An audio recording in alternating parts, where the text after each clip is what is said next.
The biggest release in the past few weeks has got to be Uncharted 4: A Thief's End, a game which is getting a lot of good reviews, 9s, 10s, a few 8s, and one 4. The 4 out of 10 that rang around the world, even though the game never actually got a 4 out of 10. I'm talking about the Washington Post review of the game, which was, for the most part, negative. And it's now on Metacritic rated as 40 out of 100, even though the reviewer never actually gave the game a score. Now, where did Metacritic get the score? I have no idea. Point is, there's a petition to change that score by deleting the review. Is that a good thing? Is it a bad thing? Well, that's not what I'm here to discuss. Because as you can see, I'm not actually using Uncharted 4 as a background, but I'm using The Witcher 3. Now, I'm using this game for two reasons. One, I had it installed and didn't have anything else to put on the background, and two, this game got a lot of good reviews when it was released. Like a lot. Hundreds of good reviews, hundreds of awards. And now, it's still getting them. It's still a good game, but do those scores, those 100 out of 100, those 10 out of 10, those 5 stars out of 5 stars, have any way of actually reflecting the quality of the game? And I mean the actual quality of the entire game? To put it simply, no, they don't. They never have. And the idea that review scores ever had any sort of relevance is a bit insane when you just try and think about it. And this isn't something about traditional game reviews being dead because YouTubes and Let's Plays killed them, so review scores aren't relevant anymore. No, they've never been relevant, but they've been pushed as being relevant even though they make no sense. And I'm gonna explain why with one simple question. To you, what is a game that gets a 5 out of 10? Is it an average game? Is it an okay game? Is it a poor game? I'll give you 5 seconds to answer it in the comments. And by that I mean you pause the video and answer it. Everyone answered something different. I guarantee it. And that's the main problem with scores. Everyone has a completely different interpretation of what those scores mean. To you, a 7 out of 10 would be an okay game. To someone, a 7 out of 10 would mean it sucks. Because if it was good, it would have gotten an 8 or 9. If it gets a 6, what does it mean? And the reason we all have different interpretations of this rating system, of any rating system, is, well, two reasons. One, there is no standard definition for what the review scores mean in gaming. None whatsoever. Some, and I mean a few, a very small few publications actually have an internal structure for what each number represents, one which they always respect. But it's not the same one that some other publication has. And because most publications today just use freelancers for reviews, those scores tend to mean absolutely nothing. And the second reason for this is, where do we get these review scores from? Where are we instilled with this idea of scoring things based on how well they seem to do, on what they accomplished? It comes from school. In the US and some other countries, you have that really strange scoring system that goes A, B, C, D, F because that's how the alphabet works. And other places have it ranked from 1 to 5, others have it from 1 to 10, others have it from unsatisfactory to very good, and so on. There is no global standardization for grades. Everyone uses a different system that means something else. For example, when I was in high school and grade school, a 5 meant that you passed by the skin of your teeth. You passed, but buddy, watch out because if you don't get your grades up, you're gonna have yourself a whoopin'. Now later in college, 5 wasn't enough. If you got a 5, you failed. In exams, if you got a 5, you failed. So scoring a game on this chart, a 5 is a failure. A 6 would have meant it was passable. Not okay, but passable, meaning it passed.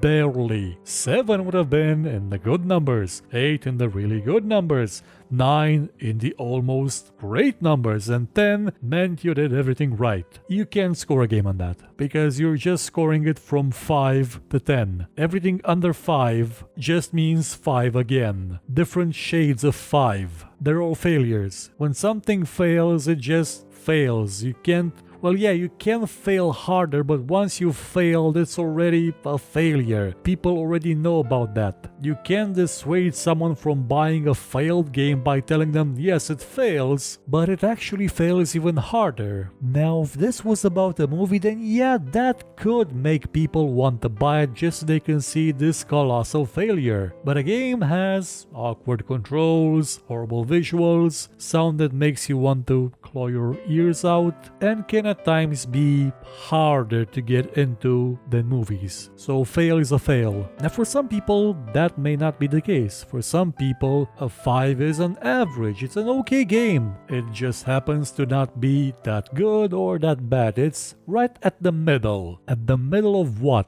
What are you comparing it with? Because if you don't have a frame of reference with what's above it and below it, how can it be an average game? And this is another problem because video game scores, even when they're made on a strict, very strict chart of what level of quality each rank represents, still don't translate at all from one genre to another or from one variation of a genre to another. Let's take turn-based strategy. You can't compare XCOM and Civilization. They're not similar in any way. You can't compare Civilization and Master of Orion. Even though they have a lot of similarities, they have fundamental differences that make them really hard to compare directly. At best, what you can hope for with an actual functional review score system is to compare the game strictly against its own peers, against games that are so similar they may as well be part of the same chain, part of the same family. And even then there's problems because summarizing everything a game has into one score is hard. Take for example this game, The Witcher. Fantastic game, fabulous game, 10 out of 10 game. Physics are wonky, that horse can't get on the bridge for some reason, combat is, well, how should I put this? Any game that has a dodge roll that lets you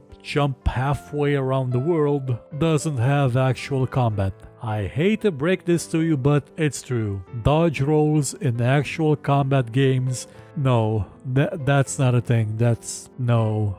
And if you're saying to yourself, what's wrong with dodge rolls? You don't see anything wrong with a move that lets you escape any sort of danger in a split second, something that the enemies can't seem to actually do. This action that renders you invulnerable and repositions you sometimes in very advantageous places from which to strike your helpless opponent. That's no longer a combat system, that's a cat playing with a mouse. And you won't see that reflected in the scores because a score is one number. It can't be more than one number. People have tried to make scores that rate every individual thing, but at the end they still had one major score because all those smaller scores were added up, they were divided, and a score was made out of them. One that still meant nothing because, well, it doesn't. A game could have the best graphics in the world and have no gameplay. It would still rank high. No matter how much you weighed the elements, something would still rank higher than it should, or lower than it should. Because,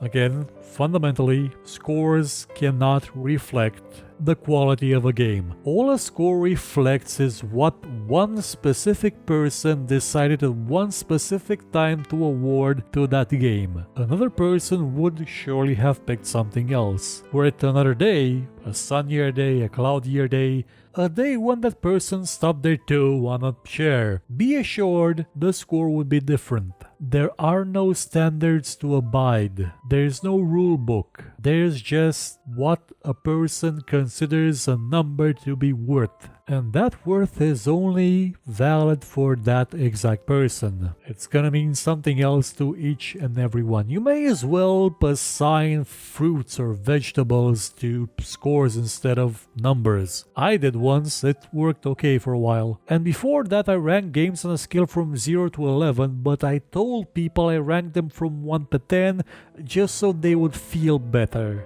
When you tell someone they got an 8 out of 10, they think, well, this game is great, I did a good game, I made good. Yes, you did, but there's 9, 10, and 11 ahead of you, so you weren't that good. Now, I'm not actually sure if I gave a game an 11 ever. I gave Portal 2 a 10 and to a few other games based mostly on what they managed to accomplish based around their immediate vicinity. So where they rank up with games that are very similar in form and implementation in ideas in that space. For example, Crypt of the Necrodancer. It's the only rhythm game, and I mean it, the only rhythm game I've seen rhythm-based stuff before, like Guitar Hero and Audiosurf, but those weren't so much games as they were stuff. That's not a game. Well, Audiosurf tries to be a game, but Crypt of the Necrodancer was an actual game that implemented rhythm into the gameplay, and it worked. There were no games like it in the immediate vicinity. Not released a few years before, not released right now, so I gave it a 10. And I don't regret it because that game did something good. It achieved something that stuff like Guitar Hero and